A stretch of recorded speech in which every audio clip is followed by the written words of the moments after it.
Peseraman pinaka genah pendidikan informal, kawentenane dahat membuat ring zaman global sekadi mangkin.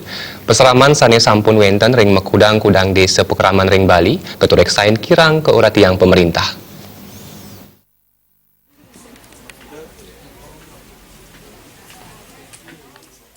Ring zaman global sekadi mangkin, penincap teknologi pemekas media sosial sering bisa ngicen pawasana kawan majeng padi solah Pariyana. Kewendanan peseraman ring Bali keturek sain daat membuat pinaka genah numbuang pendidikan karakter. Menurut pengurati budaya Gede Ngurah Ambara Putra, Bali pinaka sedia tunggal genah pariwisata sane sampun kasub ring jagate.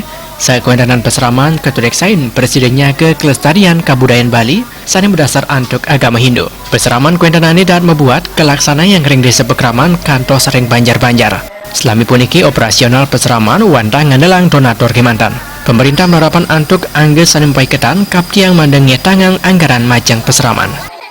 Jadi budaya yang membentuk pertumbuhan ekonomi di Bali ini harus patut disyukuri, yang membentuk karakter orang Bali sehingga bisa santun, gotong royong dan bertoleransi.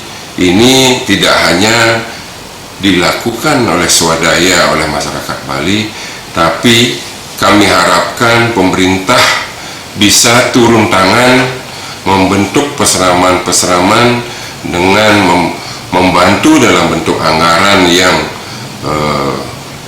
yang jelas, payung hukumnya, sehingga peseraman-peseraman ini bisa membentuk karakter pemuda di kemudian hari. Gede Ngurah Ambara Putra ngaptiang antuk bantuan saking pemerintah, kewendanan peseraman Presiden Kuko sarajak ring tengah krama. Mekudang-kudang parikrama budaya dan agama Presiden kelasana yang nemonin libur sekolah. Peseraman talan ngicen pengaruhan spiritual sepisanan mecikang pada laksana Pariyana. Winata Bal TV.